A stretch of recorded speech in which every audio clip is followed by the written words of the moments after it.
Episode 8 Triumph of the Spirit.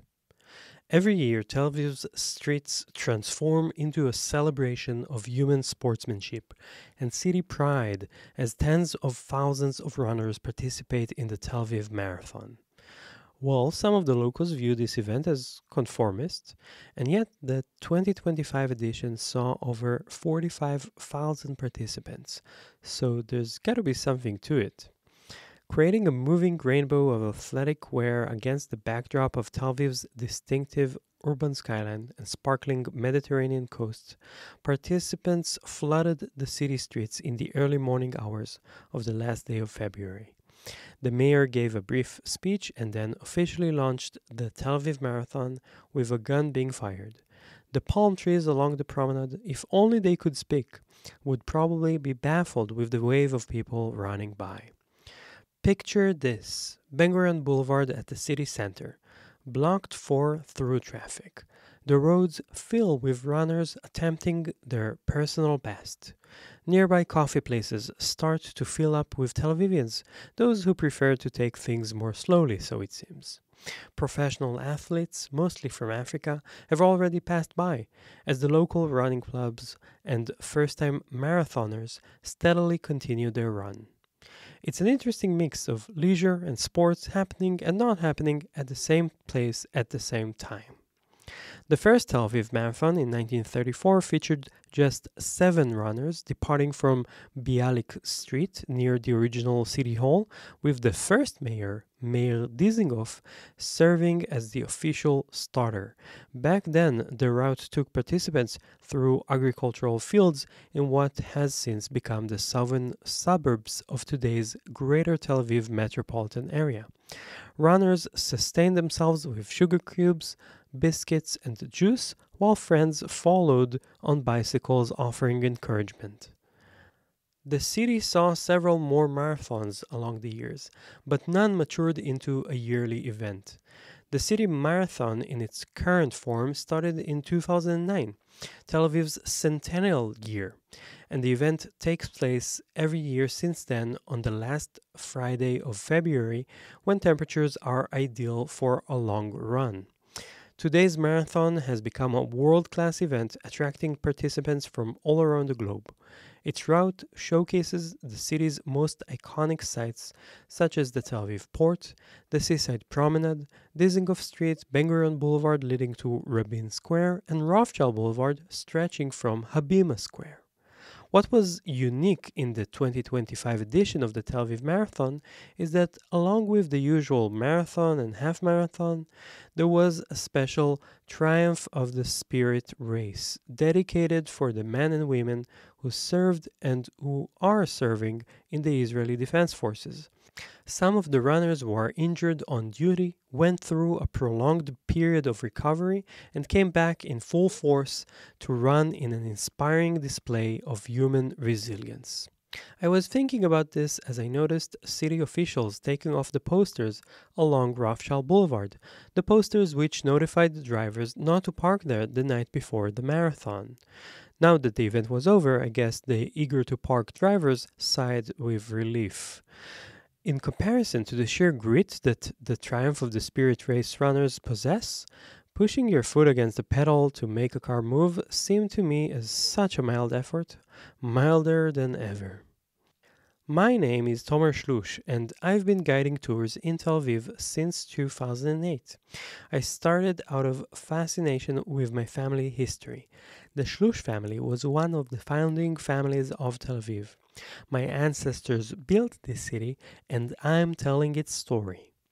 The best way to get to know Tel Aviv better is by purchasing one of my audio tours. Here's one way to do just that. The newly opened Hotel Gymnasia offers the perfect starting point for exploring the origins of Tel Aviv. Located in the heart of the city on Montefiore Street near Shalom Tower, the hotel's name itself connects to Tel Aviv's history. It is named after the historic Gymnasia, the first school in the city, which stood right across the street before it was regrettably demolished. After enjoying a gourmet a la carte breakfast at Chef Sharon Cohen's acclaimed Sheila restaurant in the hotel's ground floor, you're perfectly positioned to make your way to the starting point of my Trail of Independence audio tour. Starting at Gutmann's Mosaic Fountain at 3 Rothschild Boulevard, this audio tour guides you through key sites in Tel Aviv's origin story. It's a few minutes walk away from Hotel Gymnasia. This one includes fascinating stories about how Tel Aviv was born out of the sea, who was the sheriff of Tel Aviv, why the first school of Tel Aviv was demolished, what life was like in the early years, and where the story of Israel and the story of Tel Aviv come together. That last one is actually the reason for the title Trail of Independence. Here, where Tel Aviv started, David Ben-Gurion proclaimed Israeli independence and went on to become Israel's first prime minister. You can make sure you've downloaded my Trail of Independence audio tour before you head out, or you can download it on the go if you're set with a data package allowing for uninterrupted internet access. There's a link in the show notes to purchase my audio tour, The Trail of Independence, tracing the origins of modern Tel Aviv. If you have any questions, you'll find all the ways to contact me on telaviv.tours, Tel Aviv as one word, no space, no hyphen, and there's a link in the show notes for your digital convenience.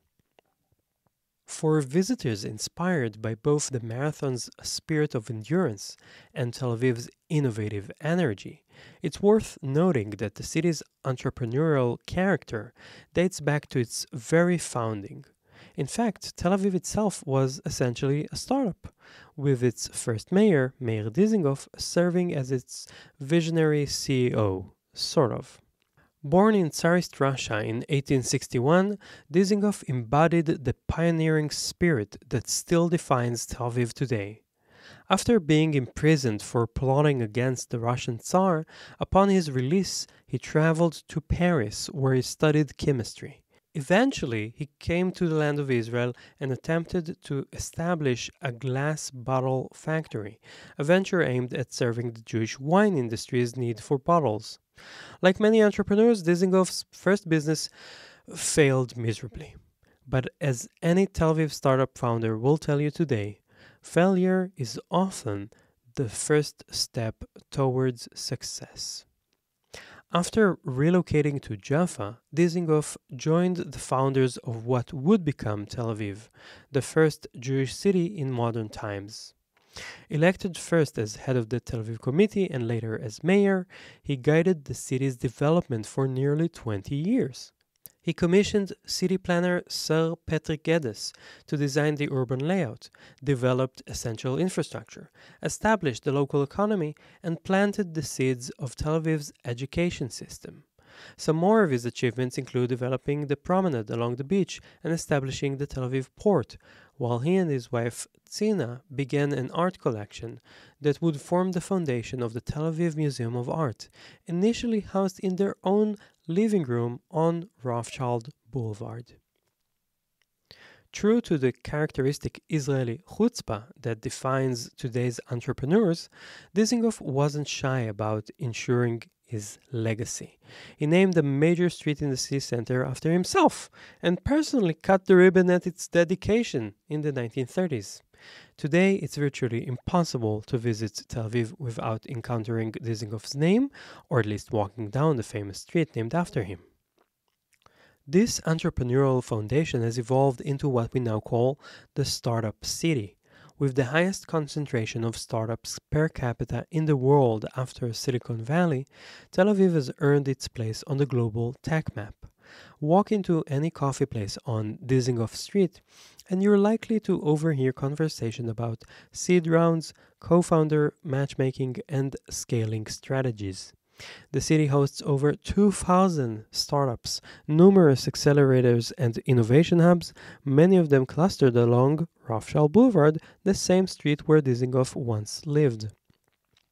This vibrant ecosystem hasn't gone unnoticed by tech giants like Google, Microsoft, and Apple, all of which have established R&D centers here, attracted by the local talent and entrepreneurial spirit that can be tracked back to Dizengoff's time.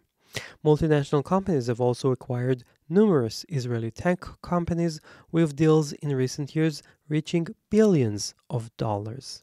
What makes Tel Aviv unique isn't just the number of startups, but the innovative culture that permeates the city. From fintech to food tech, cybersecurity to artificial intelligence, Tel Aviv's entrepreneurs tackle global challenges with the same determined spirit that drove founders of the city itself and the triumph of the spirit runners I mentioned earlier. Much like the marathon participants who push through to reach new personal records, Tel Aviv's tech community embodies persistence and determination. The city's entrepreneurs, investors, and tech workers understand that innovation isn't a sprint but a marathon, requiring sustained effort and resilience, qualities that would have made Meir Dizengoff proud. The same determined spirit that drove those 7 pioneering marathon runners in 1934 and inspired Dizengoff to build a city from sand dunes now propels a new generation of Tel Aviv-based innovators. Thanks for listening, and you'll hear from me again when the next episode comes out next week. Until then, I am Tel Aviv tour guide Tomer Shlush signing off and hoping to see you soon in Tel Aviv.